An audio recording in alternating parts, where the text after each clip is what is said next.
I'm very delighted to be here as one of the co-chairs of the conference overall. So I'll do a quick introduction, and as Miguel says, we are hoping for one more panelist to be joining us. It is somebody who's in a different time zone, so we're hoping that we're connecting. In any event, my name is Sharon Sutherland, and I'm co-chair with Darsey Meredith, who is one of the panelists here tonight of the inaugural Northwest Collaborative Futures Conference, a conference which we're incredibly excited to be presenting. It is an enormous feat of collaboration. In fact, we've been working with CLABC. I want to thank everybody at CLABC for hosting us tonight, providing all the tech support, providing all the administrative support, but also with Mediate BC, with Core Conflict Resolution Society, with the Washington State Bar ADR section, and with mediate.com. So it's been a wonderful cross-border collaboration to pull together a conference that will be extending tomorrow night with events, another free event tomorrow night with Tamo Pennicott talking about deconstructing artificial borders, and then a two-day conference, which you're still very welcome to attend. If you're interested, we'll make sure that we're sharing the link to the page to register if you're interested. But tonight is a special event that we're pulling together that is focused on the theme a little bit of the deconstructing artificial borders, but asking some folks who have made careers in conflict resolution about the ways in which they've deconstructed the notion of a linear pathway or a single way of viewing the world of conflict resolution and what that work might look like. At Mediate BC, we often get questions about how do I become a mediator? And we hear questions about, well, if I want to do this kind of work, do I have to be a lawyer? What do I have to do? And so we are really excited to have an extraordinary panel here today. I'm going to be turning it over to Miguel Willis. So I'm going to just simply say how delighted I am to have Miguel here. The panel is extraordinary. You'll be hearing from them. But Miguel is one of those truly creative innovators who has really looked at the ways in which one can deconstruct presuppositions about how careers should look. And so I'm excited to have him helping with this amazing group of panelists to talk about that. So Miguel, I'm going to turn it over to you and to the amazing panel to get started on the conversation.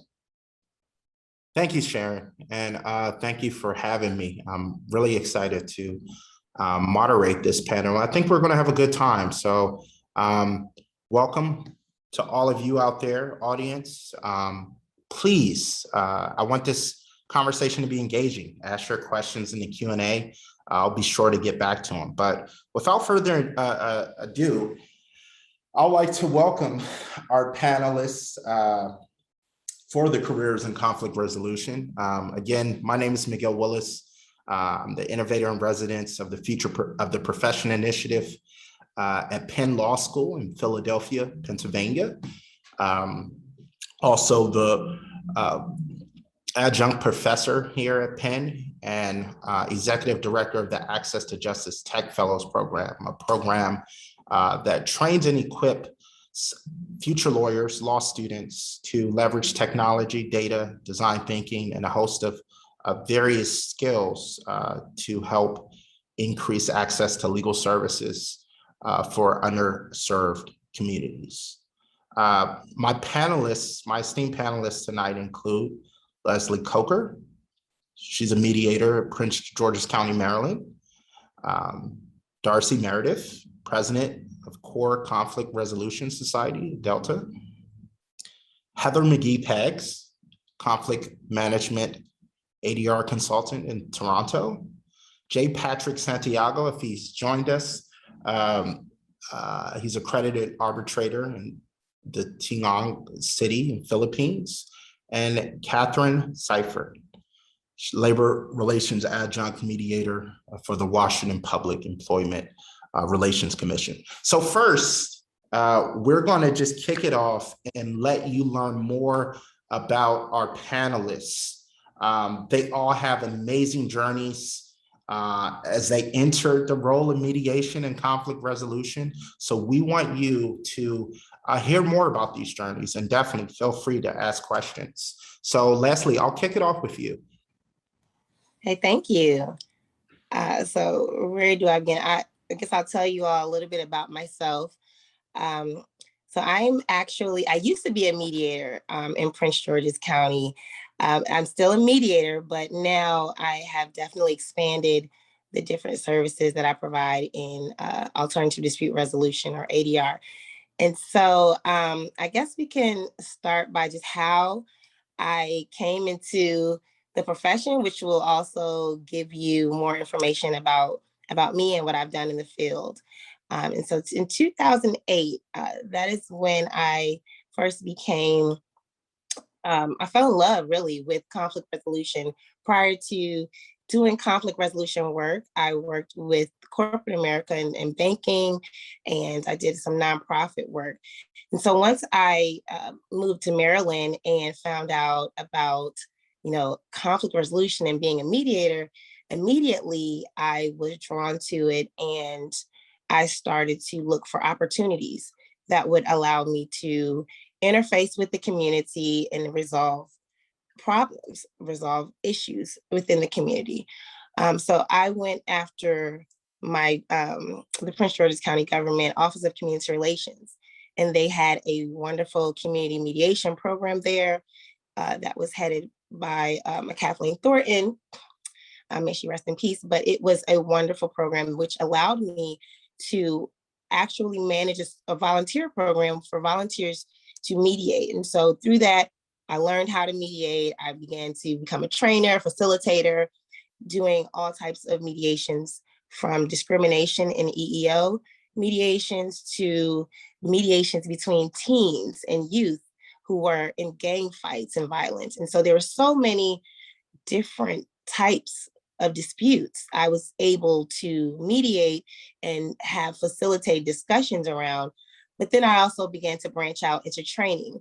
And so I began training with Prince George's Community College to teens summer programs.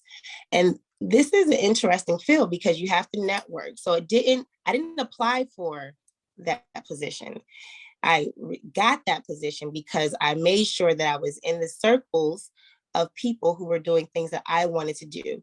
Here I am, a fresh mediator, early 20s, trying to soak in everything that I could. And I knew from the wisdom of the old mothers of the church that you do need to take advice and knowledge from your elders, people who had been experienced in the field. So I clung to people who were already leaders in the industry, who had their own firms, or who were already in jobs that were in conflict resolution.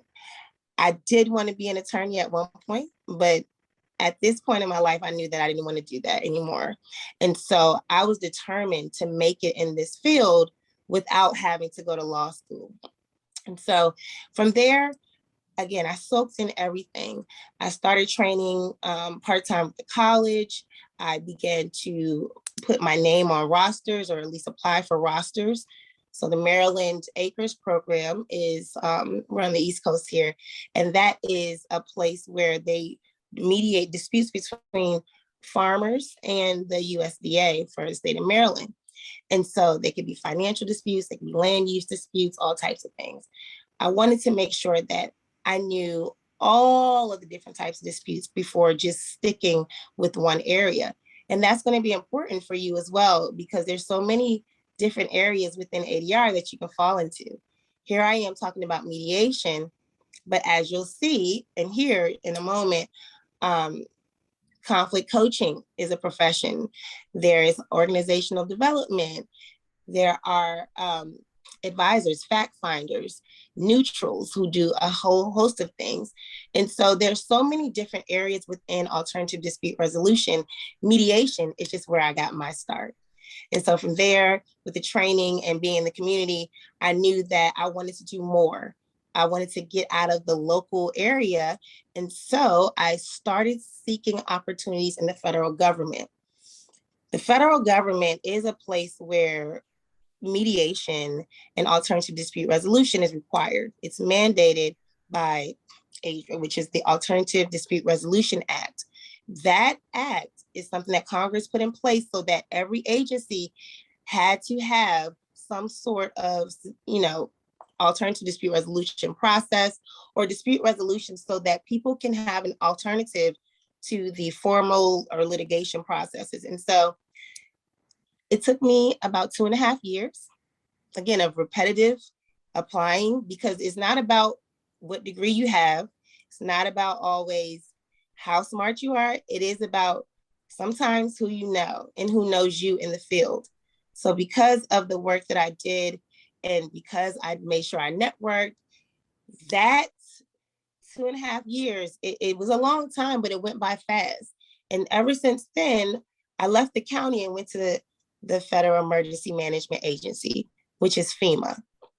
And there I was an alternative dispute resolution advisor, going to different disaster sites, creating alternative dispute resolution shops, helping people resolve their disputes so that they can do what they have to do for survivors. And from there, I went to the Environmental Protection Agency, which is where I am now. So now I'm a conflict resolution specialist, and I not only do mediation and provide training, but I manage a $500,000 contract that provides services to different Superfund sites, which are cleanup sites all over the nation.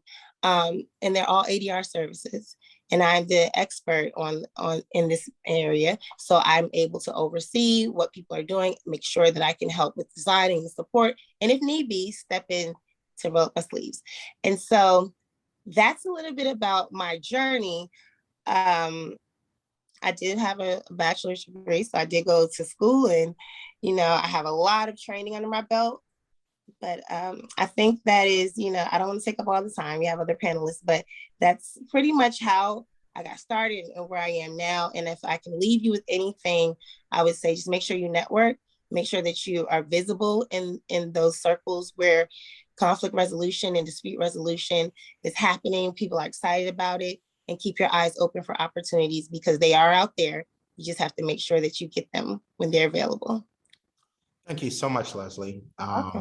I really appreciate you sharing your story. I just want to remind the panelists, we may have some references to terms and entities that are representative of a specific jurisdiction. And I know this is an international audience, so I just want to remind you, I know Leslie is in the US and on the East Coast and in Prince George's County. And many of you may be from Canada. We have panelists from the Philippines and all over. So we will clarify those, but just keep it going. I'm going to turn it to Darsey so she can share her journey to conflict mediation. Hey, thanks, Miguel. Thanks, everyone. Hopefully my sound's still good. You'll not be surprised that my interest is in, am I well lit? Does my sound good? Because I am joining, you can see behind me a little bit, the green, the final sundown. I'm joining from the West Coast, from the traditional lands of the Tawasin First Nation. And I came to mediation very much through not planning to do mediation. I was adamant from a very young age that I was going to be a filmmaker. And I went to film school. And all of my interest was, how can I do more filmmaking? That was my full interest, everything I cared about. And so what I started doing as early as high school was I had a camera and I had a little bit of editing software that I got for Christmas. And I went, where can I practice? What can I practice on? And so I found CORE Conflict Resolution Society, and I offered to could I come and shoot some of your training? Could I record some stuff? And that I got a yes. So I came out and I said, well, I'm aware of mediation. I know some stuff. This seems interesting. So I started recording people doing interesting trainings. And I just kept showing up and meeting people and saying, "Oh, this is really interesting. Are you doing anything else that I could film? Can I shoot any other work?" And so I started developing relationships just by volunteering my time and my other skills. So I continued volunteering, recording CORE's speaker series for something like 10 years. Like I've been at it a while. Started once we at one point I decided, oh, I think we could really reach more people if we could start live streaming this, and I've never played with live streaming software, so I insisted on getting the chance to try that, and that was pretty interesting and a successful little change.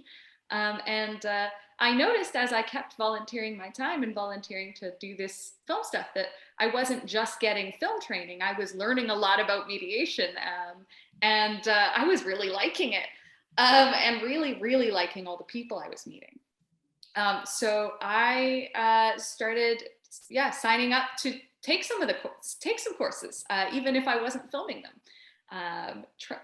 Kept asking people, "Hey, do you need someone who's pretty good, who's good at tech? I can come help you out. I do a little bit of acting and role playing stuff like Dungeons and Dragons. I could why don't I come and role play in one of your mediation trainings? Then I can attend and I can come see some stuff and learn some stuff." And I just kept volunteering myself and putting my hand up and saying, me, call me. I'd love to come. And particularly in the last year and a half-ish, as things have moved very quickly online, I started getting people calling me saying, "Hey, I know you. I've met you. I've seen you. I know you know how to run tech. Would you mind? Are you interested in co-mediating? I could really use someone who knows how to set up Zoom." And that really was exciting for me. So I got to start co-mediating and developing my skills in a real world setting because I had other skills to bring to the table.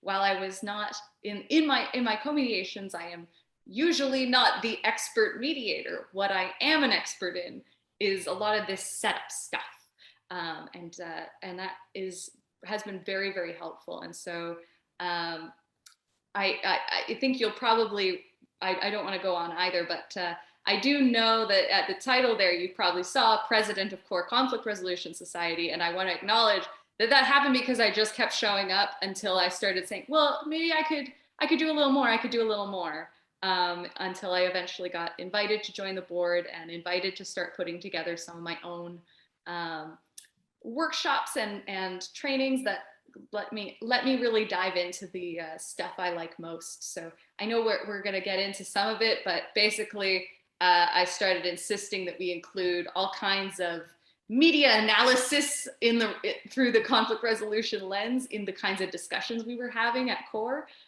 Because I wanted to tie these two things I really, really love together and get to actually talk about it and really dive in. So I took two things that I love and just meshed it together until I had work I liked. Thanks. Thank you so much, Darsey.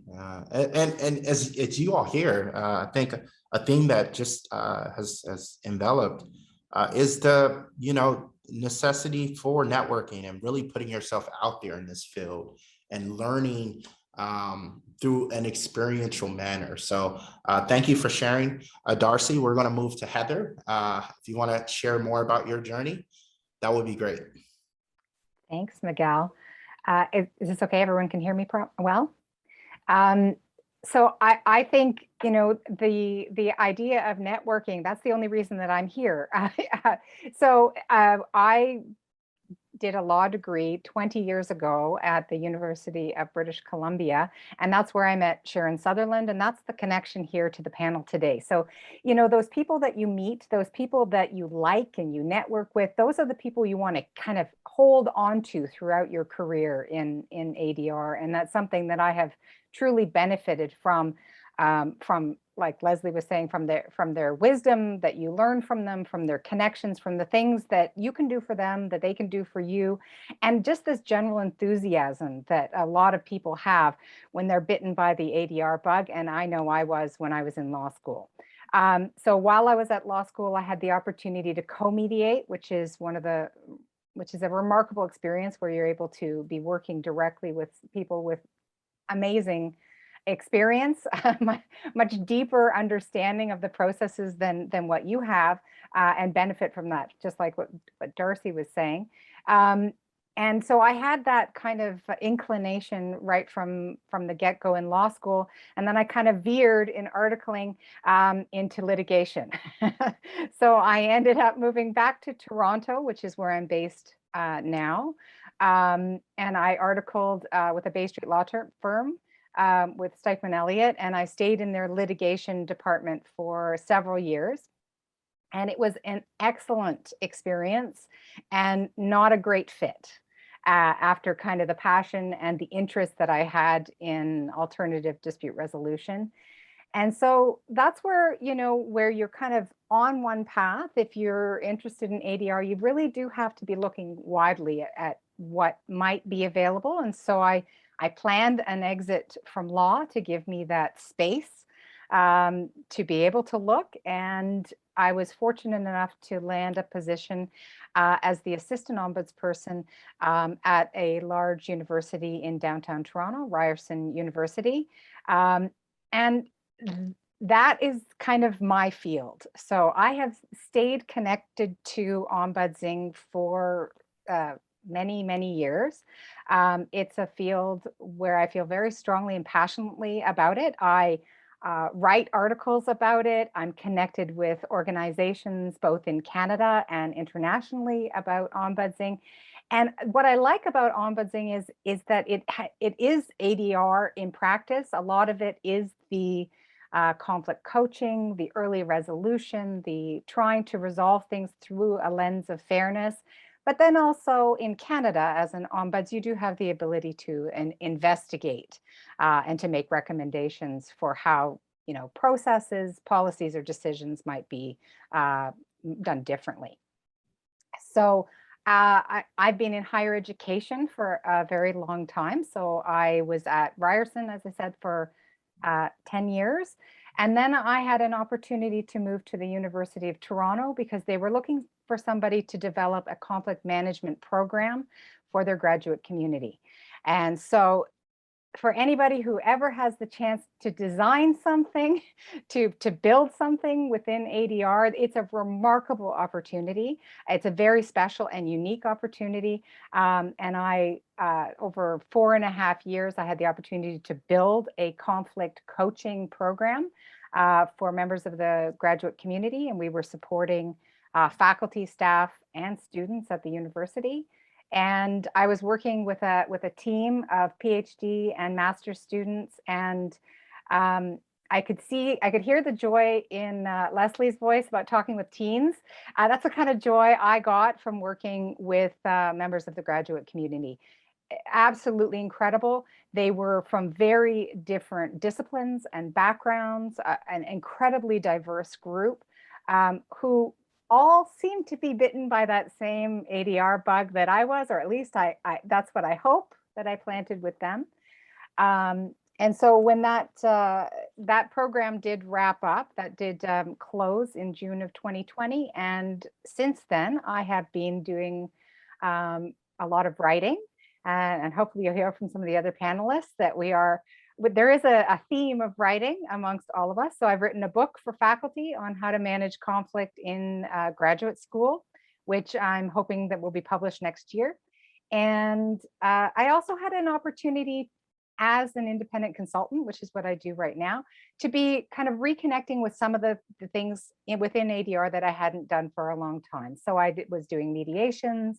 I've been doing some report writing, some articles, some training, but it's a different and much more challenging and less stable gig when you're not in a full-time job and you're trying to sell yourself as that service.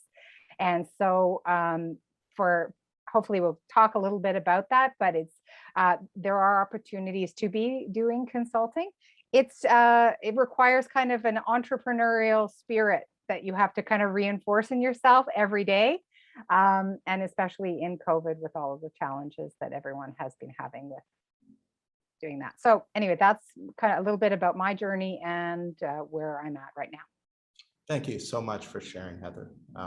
Jay, we'll just keep rolling. Jay, do you want to take over? All right, thanks, Miguel. Well, I really admire the journey of my co-panelists. Mine is really just a journey of self-improvement, realized step by step. It's not something that I planned when I was in law school. This was something that I wanted to do, as I came along the way.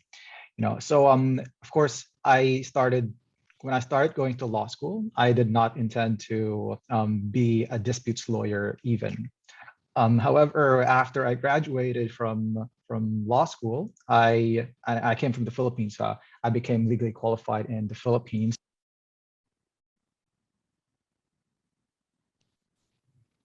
Hello?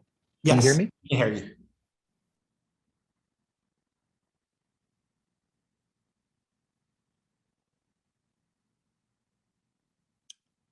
Jay, are you still there? Jay? Hello? Can you hear me? Yes, we can hear Sorry, you. I have to change my headphones. It wasn't working. But yeah, so as I was saying, I started when I became qualified in the Philippines, I didn't want to be a disputes lawyer. And when my first job in a law firm is actually in the corporate department. So I was a transactions lawyer for the first few years of my career until I realized that it wasn't probably something for me. I was more of the adventurous type, so to speak. I didn't want to stay in the office. I want to go out to do some advocacy. And I tried litigation because at that time I was in a firm that was well known for litigation. So instead of resigning, I moved departments and went to the litigation department of that firm.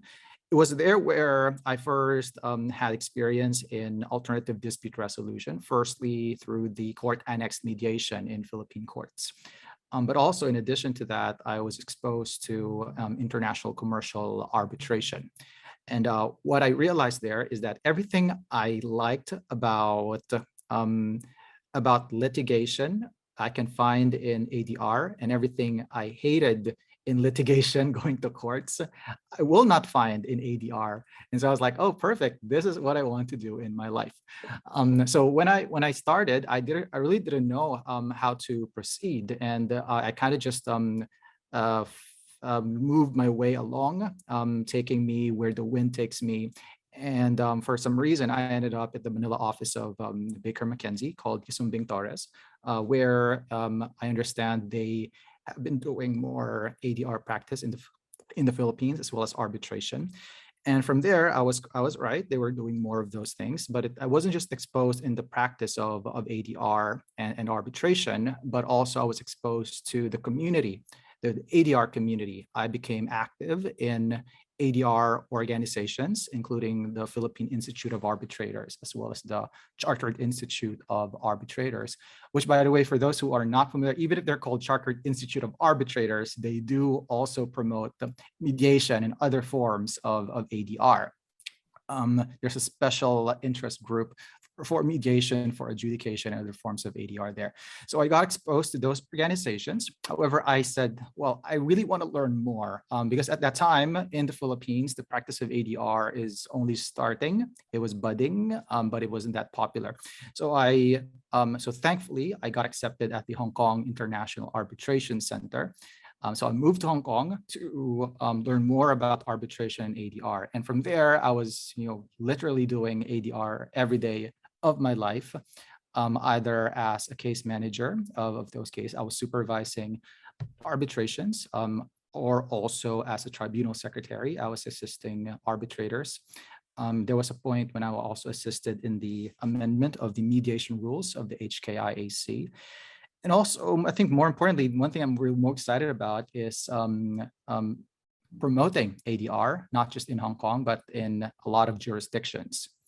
In many jurisdictions, I've been to Thailand, Hong Kong, China, Indonesia, of course, the Philippines, to promote ADR to these jurisdictions.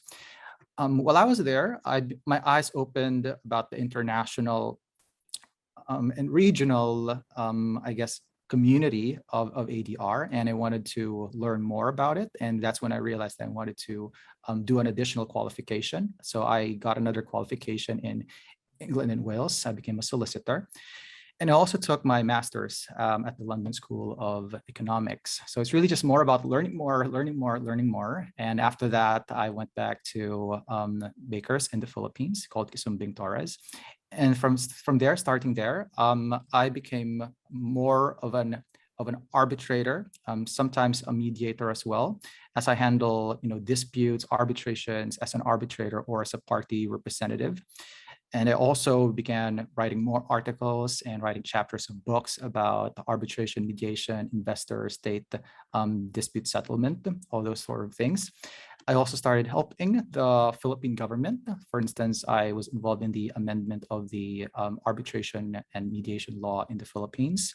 I'm also advising certain government agencies regarding ADR programs, such as the Office for Alternative Dispute Resolution, and more recently, the implementing rules of the Securities and Exchange Commission on intracorporate disputes, arbitration of intracorporate disputes.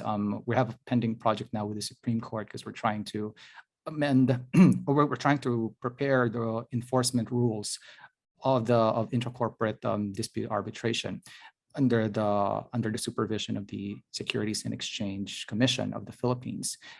Currently, I am leading many of the young members group of various organizations in the Philippines, including the young members group of the Chartered Institute of Arbitrators, the Philippine Institute of Arbitrators, the ICC Young Arbitrators Forum, as well as HK45, which is the young members group of the HKIAC.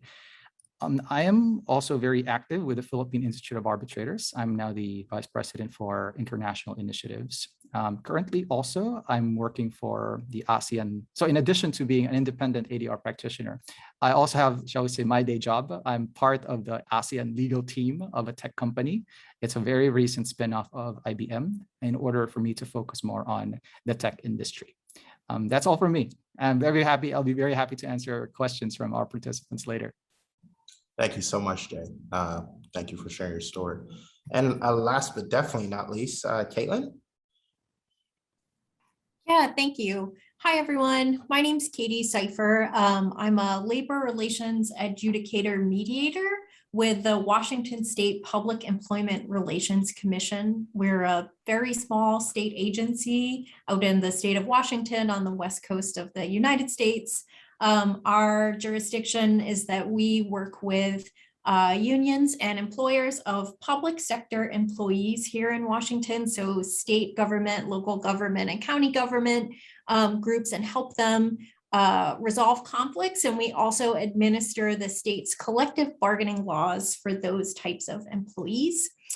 You might have, if you're run in West Coast ADR circles, you might have run into some of my other colleagues from our agency in those spaces. Yeah, so I would say to talk a little bit about my journey, I never thought that I would end up, doing mediation as probably about 2/3 of my day-to-day work. It's just not a path that I foresaw for myself. Like many of the other panelists who've been here tonight, I think, a theme for my career has just been following my gut and following my intuition about what seems exciting, what seems like good work, and not really sticking to necessarily the expected linear career path that you might think for yourself that you're going to have, or others might think, might have expectations about you to have. So I began this work at this agency about 3.5 years ago now. It's hard to believe. Time definitely has changed during the pandemic. It feels like a long time and it feels like no time at all at the same time, but about 3.5 years ago. I would say prior to that, I had sort of a traditional legal background. In about my mid-20s, I decided that I wanted to go to law school and pursue a career in advocacy. once I got into law school, kind of confirmed an instinct that I already had, that something I really wanted to work on was worker rights law.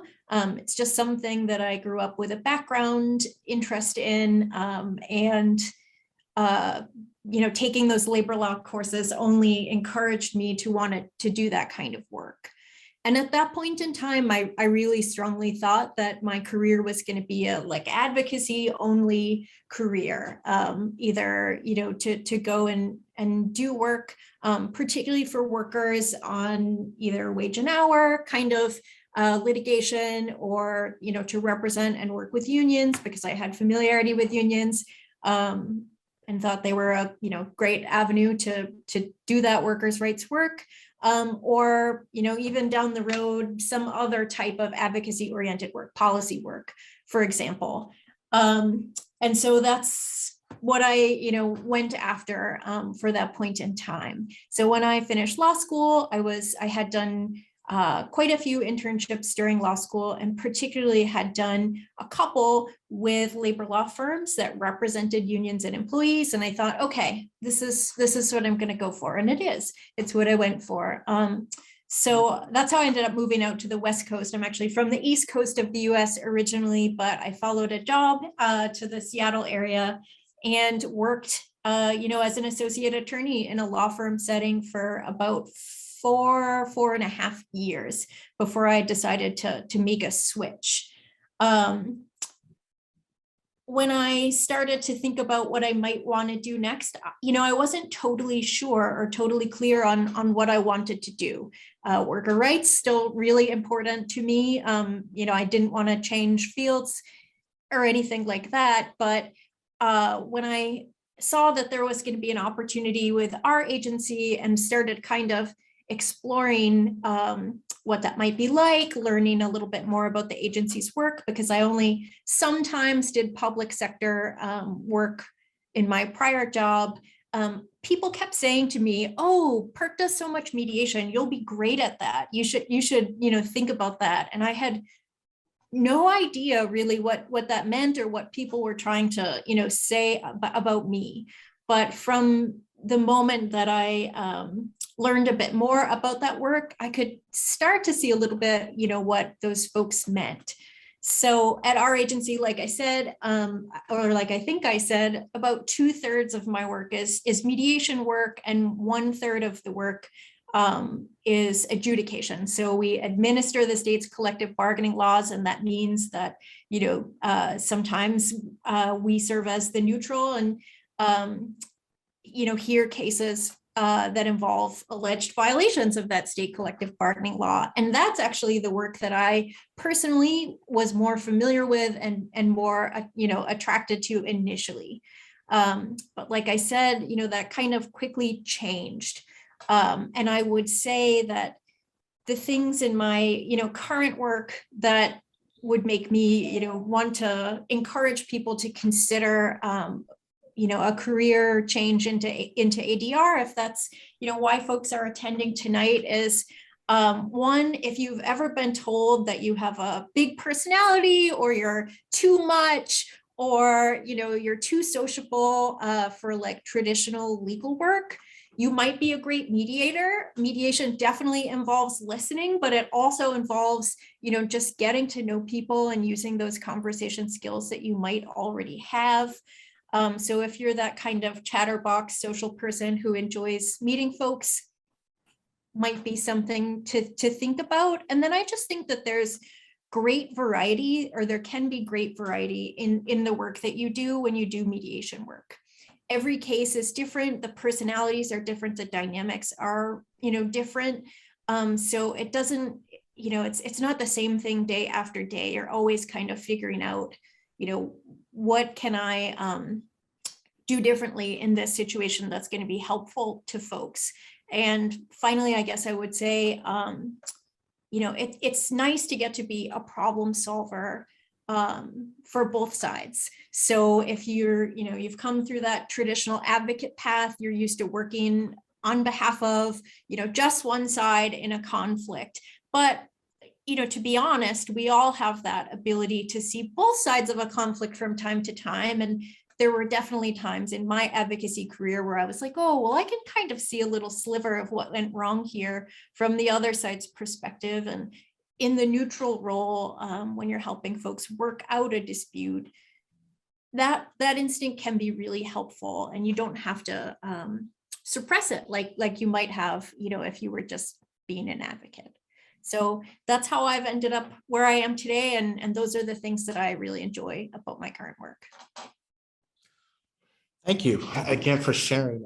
I think it's really interesting to hear your journeys because one thing I can say is they all share the commonality of not starting from a traditional or linear path. I'm hearing from lawyers, non-lawyers, folks that took on whole other careers and backgrounds before entering into this space. So what are some of the misconceptions that people may have about entering a career in conflict resolution and dispute resolution and mediation that you think, and how can we better, I guess, address or combat some of these misconceptions? And I'll put that out to anyone that wants to answer. Leslie? I would say that one of the misconceptions, whether you're an attorney or not, is that you can just take your training and then put your shingle out the next day and like, I'm a mediator. There's some places that have certification programs and some places that don't. And so based on where you are, one of the biggest myths is that, oh, all you have to do is pay for this training and get into it. And then once you get finished with the training or the academic path with that, you're going to automatically land a job. So oftentimes this doesn't happen, but if you intern or, work closely with someone who is already in a position to hire, I have seen those couple exceptions, people go directly from law school to a nice position in the alternative dispute resolution field. So it's one that I would say. It's so interesting because in my experience in law school, most of the mediators that I've been exposed to and interacted with, they had 40, 50 years in the profession. And then they were just kind of looked at or heralded to as this wise person that's going to come in and solve this dispute. So I had the misconception that you've needed to have this kind of long and extensive legal career to be a reputable mediator so any other misconceptions that kind of are pervasive in the field? And can I just add something on that? Yeah, I think two misconceptions in particularly one for mediation and one for arbitration. One misconception that I see for mediation is it's something that is not suitable for cross-border disputes. Most of my clients or many of the people I've represented or have appeared before me are representatives for corporations. And one of the things is that they say, mediation, you cannot use it for cross-border disputes because there's no enforcement mechanism. It's difficult, unlike arbitration where you have the New York Convention and there's a better enforcement mechanism. But I disagree because I think one should look at it on a case-by-case basis. There are international disputes, cross-border disputes that I think can be suitable for mediation. And there's this, I think, a necessary focus on enforcement, thinking that one party will disagree and you will have to enforce it, rather than a focus on both sides speaking in good faith. So I think there's that's one misconception for mediation. Another thing for arbitration, there's a huge misconception that you can charge more for arbitration. If you are an arbitrator, you can charge more. And even if you are a litigation practitioner, you charge more as a lawyer if you're a party representative in arbitration, as opposed if you're just a party representative to litigation. And that's not unusual. I've heard especially from the older generation, they say, you go to arbitration, you can charge more, blah, blah, it will be better, blah, blah, blah. But I think there's that's an old way of thinking at it, because if you just keep on milking the cow, then it dies eventually. So you know what I mean? In order for the practitioners to encourage more parties to go to ADR, such as arbitration and mediation, you got to show them that it's cost effective and that it works, so that parties will, again, next time go back to mediation or arbitration, and at the same time promote the ADR and arbitration to their fellow in-house counsels or fellow future parties. So I think those are the two that I can contribute.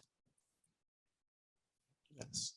And just quickly, Alberta had a question. If Heather, you, for those of you who have not seen the chat, Alberta had a question to the panelists.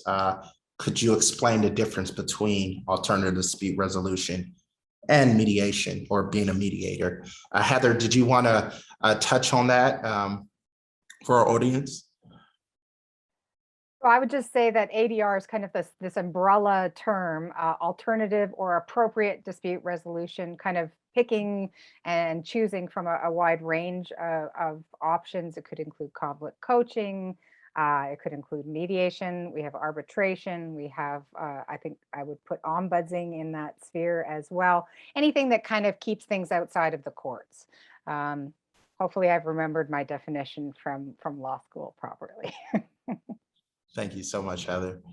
So how has your roles adapted or evolved since the pandemic? And what can you tell or share with our audience in terms of some of the things that they should be aware of as kind of entering into this space that you have to like either pivot, your role has had to change since the pandemic? And I'll open that up to Darsey. Did you want to take a stab? Well, mine's going to sound really happy a little bit in a way that I want to be clear. The pandemic was bad, and it made it very easy for people to want to talk to me. There's a benefit of people in the community already knowing me a little. And one of the things that CORE did right at the beginning of the pandemic is we just started running these community events to just talk about the switch to online, because it happened for us very, everyone switched in like a week, and everything went online. And so when we started running these, I put my hand up and said, I'd like to run the tech of these various Zoom calls about having to move to Zoom. Which turned into work. People noticed that I knew how to run things, or that I was figuring it out, and people were contacting me, and I let people know, and that's a good trick. Let people know you would like work. Let people know you would like to work with them. If there are people particularly who are who you find inspiring, or whose work you think is interesting, it's a really great time during the pandemic, but also coming out of it. It's great to be able to say, hey, it seems like you're doing interesting stuff. I think there's something I can bring, even if it's just a second set of eyes. Are you interested? Do you have any desire or need to have a second person on side? Because co-mediation is great, and it's even better, I think, when there are issues like one of my co-mediators, I had a situation where she just dropped off the call partway through, and it was really good that there was a second person in there instead of just the parties. So I think there's the pandemic in a lot of ways broadened my opportunities because I was willing to go and grab some. Thank you. Kayla?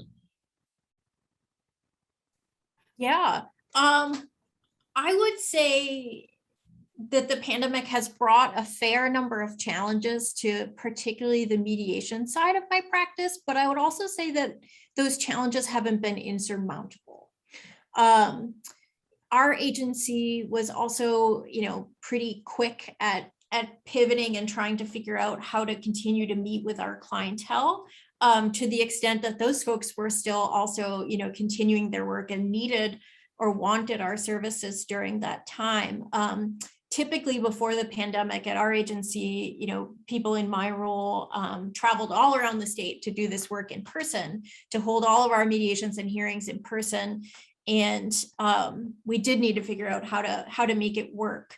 The thing that I would say is it really emphasized for us the need to be flexible, right? Sometimes just putting people into a Zoom situation together, even in caucus spaces, if we're wanting to meet with one side privately during the mediation, doesn't yield the same results as putting them in just a physical space, a caucus room together for whatever reason, if it's the technology, the dynamics, the something, right? So I would say, continuing to just be nimble, to use phone calls and email, or, however the parties that you're working with feel comfortable, just keeping it flexible really has helped our work for sure. Thank you. And I'd Leslie? like to add, one of the things, definitely similar experiences to what Katelyn and Darsey shared, but one of the things that I had to do was I had to re-strategize my marketing for my consulting that I do on the side, and pivot from providing mediators with training. So trainings, that's one of the bread and butters of a mediator. You can, if you don't have clients to mediate, you can always put trainings out there, and people will pay you to learn what you do. But I also had to start to provide training for organizations that needed to interface with the public and learn how to do it using conflict resolution skills. A lot of people were afraid during the pandemic. Communities they were just stressed. No jobs for some people. Things were getting shut down. You got people in the home together at a time when they didn't have any notice. Just happened overnight. And there was a lot of domestic disputes. There's a lot of depression. It was a lot going on in the communities. And so I, seeing that, okay, there's going to be a need for people to know how to deal with their staff as they're trying to cope through this, as well as the community, because there were a lot more arguments. There was a lot, crime rose a little bit in some areas. And so I had to pivot my services from creating folks who are going to be future practitioners to helping people have those in the moment conflict resolution skills when they're dealing with the public and even their family. Really, really appreciate those comments. And this is a snowball question to everyone. I think the audience will definitely find your advice and helpful in this question. What do you find most rewarding about your work? And how do you feel that you make a substantial difference in the lives of others through mediation and alternative dispute resolution? So Jay, do you want to kick us off on that? Sure. For me, I think the biggest reward for me is being able to help. Genuinely help people. It's for me, if you go to this practice wanting to earn loads and loads of money, you don't have the right. I don't think you're in the right place. You can definitely earn, but that shouldn't be your primary reason. It's really just sincerely helping other people. And in my case, considering that I also am given an opportunity to prepare guidelines as well as issuances of government agencies, and really trying to help the government incorporate ADR into their system. And I know that will affect a lot of people, future parties to ADR, and help them get out of the usual clogged dockets of courts and resolve their disputes more expeditiously. That is something that I think I find very, very rewarding. And for me to do that, I think, frankly, at the reasonably younger age to be able to do it, I think I'm also quite amazed that I am given this opportunity, and I find that also very rewarding. Oh, that's great to hear. And I know very similarly, founding the Access to Justice Tech Fellows Program has been truly rewarding journey to help those most in need. Also, the opportunity to engage with students and put them in the path to helping others. So I definitely share those sentiments. Heather? Oh, Yeah, I there we go. Sorry, I would mirror that. It's like this ripple effect that you get from the training that you give, from the conflict coaching that you do with someone.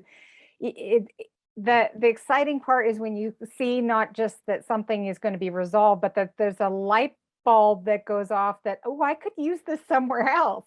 I could use this in a different context. I could use this, with my family. I could use this with my friends. I can take what I've learned either through a process or through training and apply it in my own way.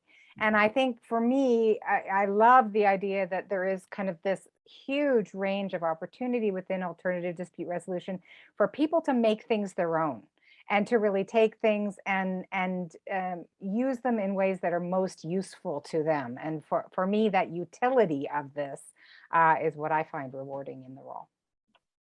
Thank you. Katelyn? There's so much about this work that I find rewarding that I feel a little bit overwhelmed trying to answer the question. I think I said earlier that I enjoy kind of being a problem solver with people. And that totally, just rings true. I think it's really satisfying when you see groups of people with different perspectives come to you with this problem, or not to you, but come together with this problem, and you get to be a part of helping them, find hopefully a more positive way, to carry forward. It can be really satisfying when you find the right key for that lock, right? And things shift and you can see parties become more comfortable and excited to move through that conflict. So I think that's super rewarding. And I'll say a weird one that might be unique to me. Maybe it's not though, so that'd be exciting for me. But I also think it can be really satisfying. One of the particular things that I enjoy helping people with in mediation is when I can figure out that one of the challenges to them reaching agreement is like their organization. They have too many disputes going on and they can't figure out how to package, the pieces of that dispute and keep themselves on track to work through it. So if you're someone who particularly loves organization, putting things together, helpful charts, etc., that kind of you can do some of that, help do some of that legwork for parties sometimes, and it can be really effective and also personally satisfying. Thank you. Darsey? I'll just say, Katie, you sound like the Marie Kondo of ADR. Like, I wish it was that put together, but it's really just, particularly in labor mediation, right? People come in with packages of 20 to 25 issues, sometimes more or less. It depends on the dispute, and you can see how it'd be challenging to make it all work. So. Oh, that does sound fun. I can see how that can be enjoyable. I would say that for me, very similar to Jay. I mean, really, you don't end up in this kind of space unless you really like the feeling of helping people and the feeling of that blossoming out and seeing people kind of unstick from, maybe either they're stuck locked in conflict, or they're, stuck in a certain mindset about a conflict or about each other. And that moment of unstick, of like, actually, there is some room here, some malleability, is so satisfying. That's my favorite part. Is and it sometimes it's really obvious big moment, sometimes it's a little by little, but that's my favorite part, is the moment that you kind of go, oh, you want to get creative, you want to solve this, that's fantastic. I'm so glad you're here. Yeah. If I can just Right. also add, I mean, in addition to just genuinely helping people, I think it's also the community. the community it's such an awesome ADR arbitration community. From where I'm from the Asia Pacific region, it's just everywhere you go, there's an ADR community very willing to meet you when you're in their country. I mean, of course, pre-pandemic, you can fly just anywhere around the world and attend conferences left and right. Everyone's just fun. It's not just about attending a conference to learn the developments in a particular industry. It's also expanding your network and having an opportunity to deepen that relationship, and also to help each other, promote ADR and also just generally having new friends and having fun. So you don't just go there to meet people, but many of these conferences you end up drinking, dancing, doing karaoke after all of these conferences. It's so much fun. And lastly, did you want to share? Certainly. And I definitely share that sentiment, Jay. I miss all the conferences. Can't wait till we can get back to that.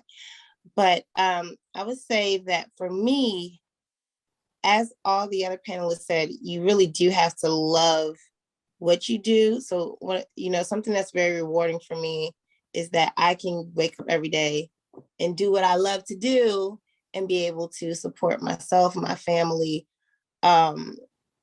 I've been in places where I just went for the money, and it was not good health-wise. It wasn't good on, the time that you have to spend with your family. So that's one thing. But also, I would be remiss if I didn't say that one of the things that I love about this work that we do is that it is so closely tied to my spirituality. Christianity has been teaching the principles that I get paid to teach for years, literally. It's in the Bible, and a lot of stuff that, even though we don't mix, church and state. So the federal government, we don't talk about the religious aspect of it. But for me, it does allow me to become a better person for not just the work that I do, but for my children, for my husband, and to my community. So this work has been able to bear fruit in so many different areas. And again, the reward is that you get to help people and that you also get to learn from what you do. It's never ending learning. So. Thank you so much, Leslie. Donald,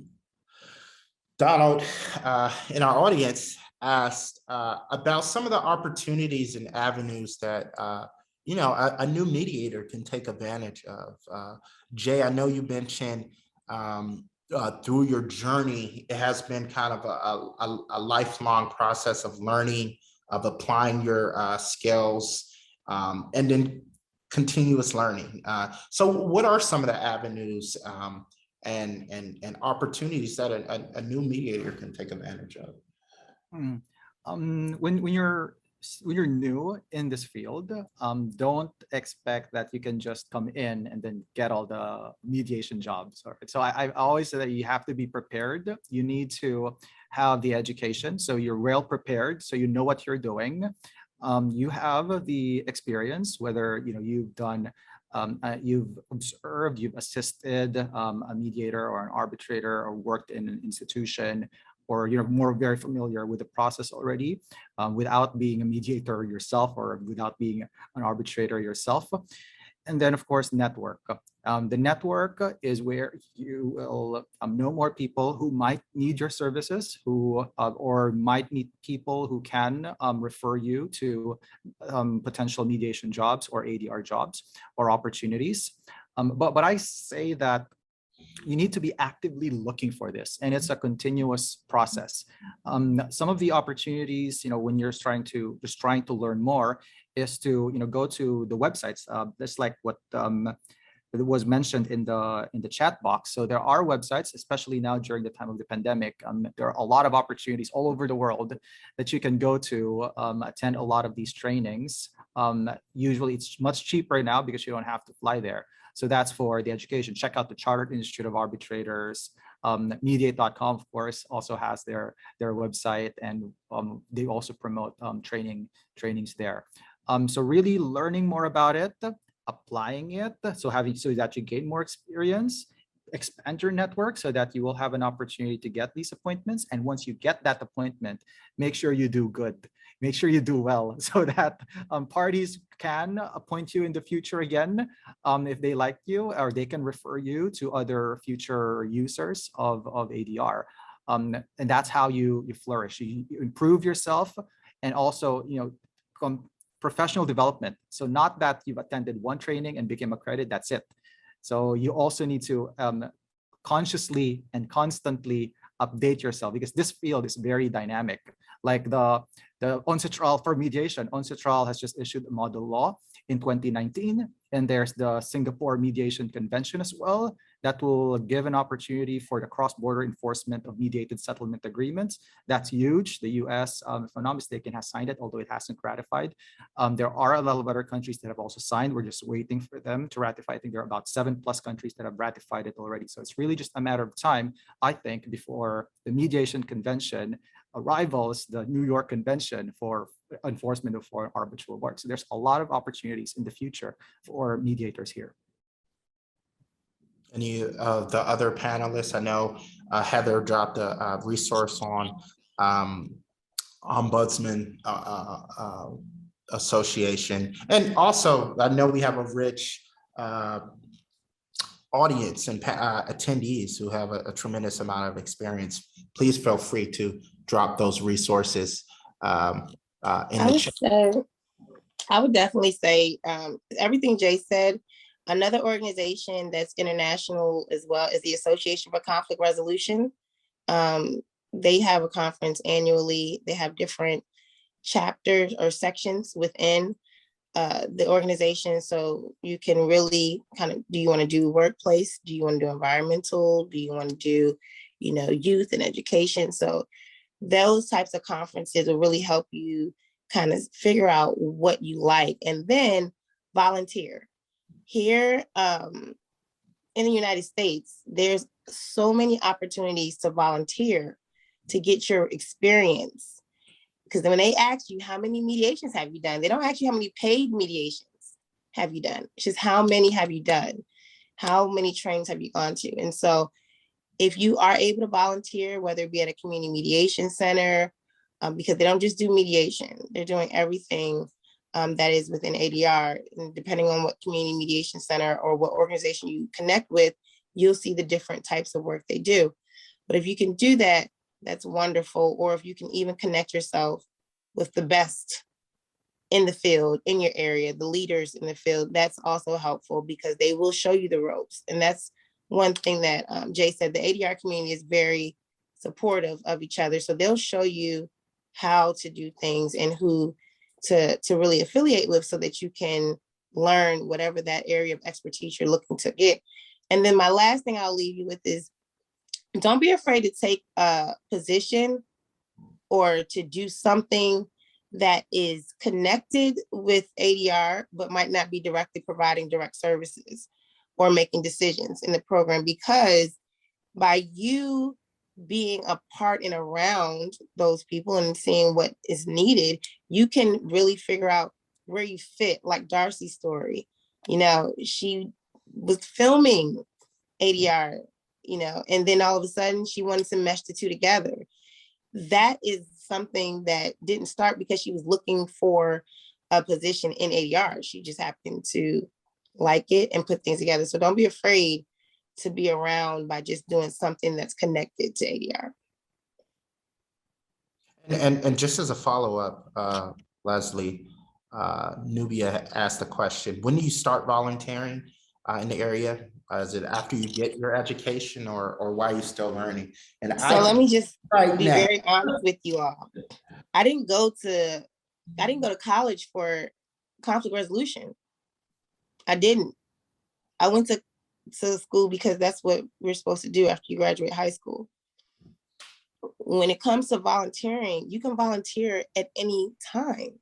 You don't have to get education to volunteer. You don't have to go to college to learn how to work in the alternative dispute resolution field. There are some jobs you won't be able to get, though. And I'll be frank, there are many of the jobs in ADR require at minimum a bachelor's or an advanced degree. if you're wanting someone to employ you.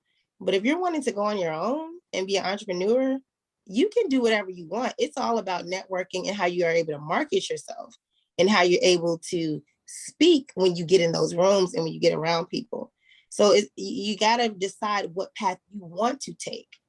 Do you want to take the path where you have to get education and certifications and training, or do you want to take the path where you do it the community route and the non-academic route, where you're doing experiential learning, you're doing hands-on, you're jumping in, you're doing apprenticeship type thing, you're doing internships, but you do have to do training.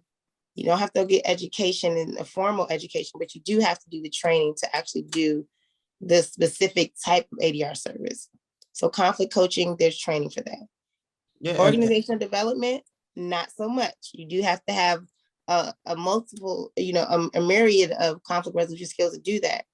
But mediation, there's training. Arbitration, not always training for that, because some of it is about having mediation experience and then being an expert in your field so that you can speak to policy and regs and laws. So that was what I would say.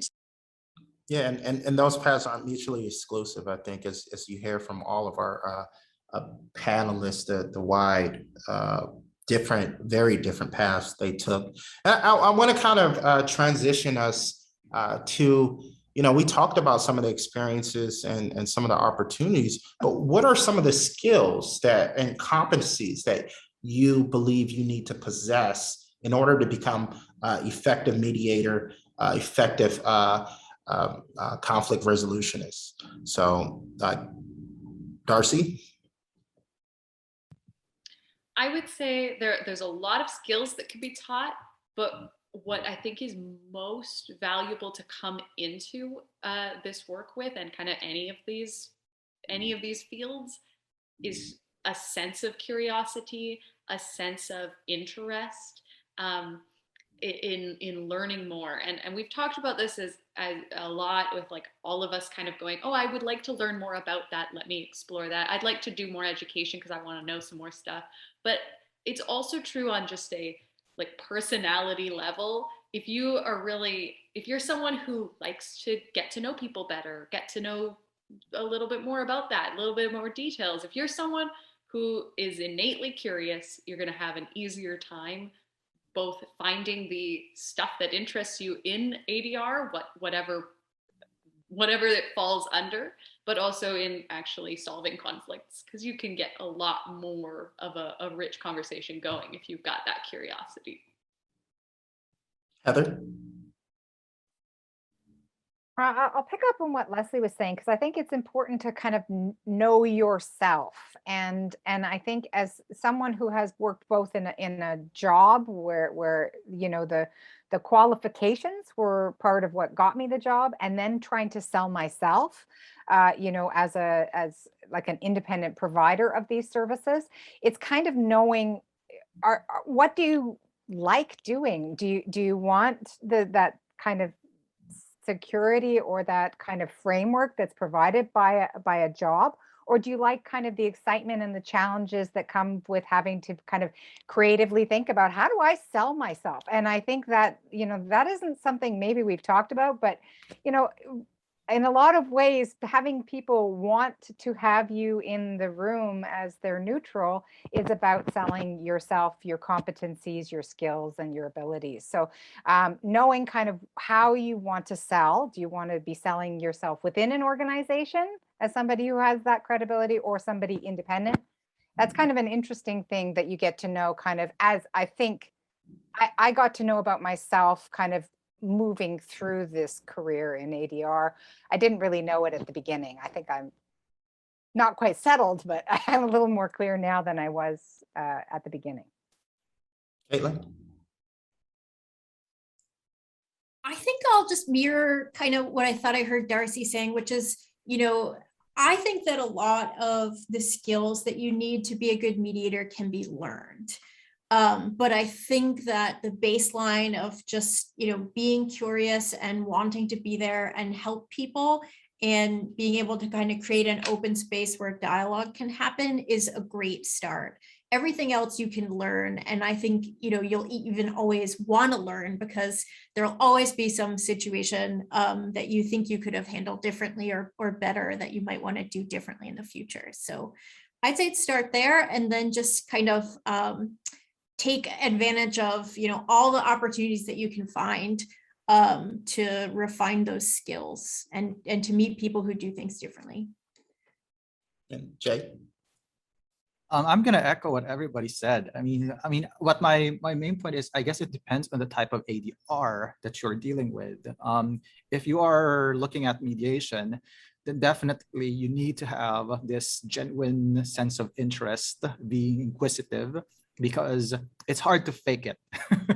If you're not that type of person in the first place, if you are, if you don't really like interacting with a lot of people and that's your personality, that might pose us a problem. Of course, you can learn and be better at it, but it's so much easier if you're already naturally that type of person who's genuinely, you can always talk to people and make people feel warm and open to you. That's definitely a skill that a mediator as a mediator, you would need to have. But if for instance, you're looking at arbitration and you want to be an arbitrator, of course, there's a different type of skill set for that. It's not like mediation, where the arbitrator becomes, more open and can just ask questions left and right. It's more rigid, but still less rigid than court litigation. And I think as an arbitrator, I think it requires a little more knowledge about the law than in mediation, but it shouldn't really be a huge issue. It's just really about the management. I think it's more difficult to manage. They're both very difficult to manage. For arbitration, it's hard to manage an arbitration because you need to make sure you ensure, independence and impartiality, equal opportunity to be heard, all that kind of thing. But for mediation, it's also quite difficult to manage because, one might start crying and you have to do something about it, or one starts getting very angry, then you have to stop the mediation, go to breakout rooms, all those kind of things. So managing can be quite difficult, and it does require a different set of skill sets. Thank you. Really appreciate the themes. Leslie, did you have? Yeah, don't want to say anything anyone else said, so I'll echo what everyone else said, but also you do need to, so for one, you do need to, like organizational development, you do need to have good strategic planning skills, and really for any type of like process design that you're doing. Like, so if you're in the alternative dispute resolution field and you are trying to, design trainings, design programs, set up a conflict coaching or mediation or dispute resolution program, you will need to have that strategic planning, program management. You need to have that. You also need to have great communication skills. One of the things that people in our industry get frustrated by is that they feel like they paid all this money, they took all this training, got all this education, and now they can't land a position, or no one is calling for them. No one's trying to attend a training. And if you do not feel comfortable communicating with people, you might love to help people, love to be, but if you don't like to communicate, sell yourself, share about what you do, talk about your successes, that definitely can hurt you. So you do need to be able to market yourself. And that's all that, sharing about what you do, talking and really feeling how you want to, how do you want to set yourself in this field? As someone already said earlier, really finding out what do you want to do. I'm a very outgoing person. I love talking to people. I love making people feel comfortable. I love helping them see clear through a storm. People often say I'm calm, my demeanor, I come in, we get the job done. So I like to take it apart and show them how their pieces are being put back together so they can have what their goals are in what they have me here for. And when people are paying you, they want to know what you're coming to do. And so someone asked a question in the chat and I didn't want to forget it. I don't know if they're still on, but it was in reference to the different types of mediation. It asks if there's interest-based mediation. I do interest-based negotiation. So we do some of that in mediation, but for the types that I'm aware of, and I think it might be helpful for folks to share, we have inclusive mediation, facilitative mediation. Inclusive is more relationship-based, and they don't care if you get an agreement or not. They just care that you understand each other better. And oftentimes that's used in the community setting and with family settings. But like the facilitated mediation, I've often used with discrimination, EEO cases, because we're not really dealing with emotions. It might come out, but we're really dealing with what took place, the complaint, et cetera. And so there's also evaluative mediation, which can look closely like fact finding sometimes if you don't do it properly. But again, there in Maryland, we have standards and ethics. So just really understand your where you're at, where you're practicing at your jurisdiction, the rules that apply. And if you can learn, if you can take some training to acquire skills that you need to qualify for certain things that you want to do, then look into the trainings. You can always use Google. It'll tell you what's available. People are putting their stuff out there. So if you don't know where to look, just ask Google. Where is some dispute resolution training, conflict management training, conflict resolution training? Thank you so much, Leslie. Really enjoying this conversation as you all exude so much passion around your work. And one, I know we're coming to a close and definitely want to give the audience an opportunity to ask questions, but really want to look forward in the future and have a quick discussion about any trends that you foresee within the space, within the field, that you want to let attendees know that may be entering this space that you foresee coming. And Darsey, start there. Jay? Sorry. Yeah, go ahead. I just wanted to already mention what I've alluded to earlier. It's the Singapore Mediation Convention. I think the trend is, and I think the trend is that parties will be exploring more mediation, more going to more mediation in terms of with respect to cross-border disputes. And I think it's a huge opportunity for current mediators to be more familiar with that convention, so that they can equip themselves with the requirements of that mediation to ensure that their mediated settlement agreement can be enforced in another jurisdiction. That's, I think, one trend that I just want to really highlight there, or especially for mediators. For arbitration, there's a huge trend of parties going to Asia, to Asian institutional arbitration. International institutional arbitration institutions have started creating a number of branches in Asia, like the ICC has two in Hong Kong and in Singapore.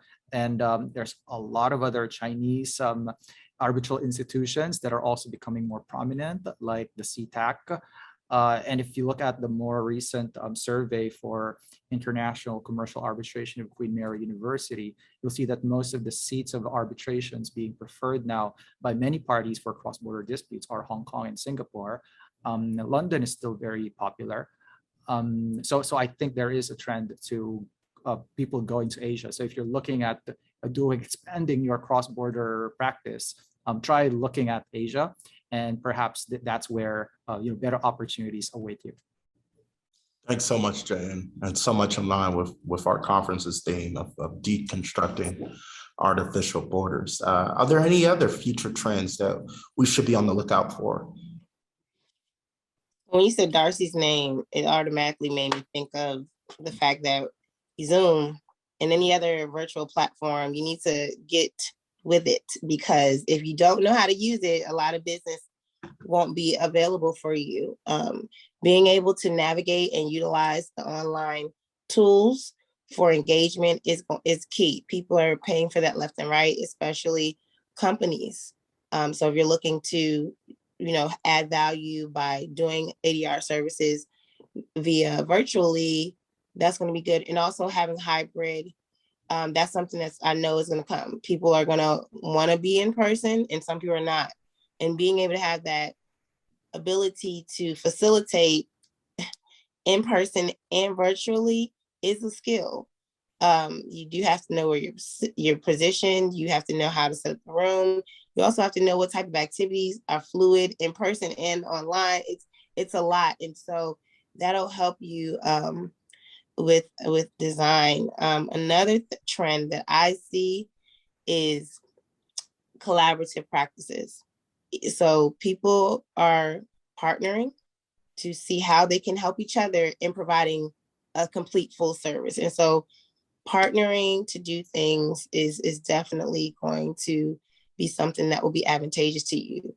I think that's always been a trend, but it's even more so now, and we can do it internationally. So I love that point. Just to be agile, and I teach in a kind of in-person virtual, so definitely having that ability to connect with your audience in a digital and an in-person context is crucial. And I think we'll as we get through this pandemic, I think the new normal will be these kind of dual experiences, both from conference formats to trainings to how we learn.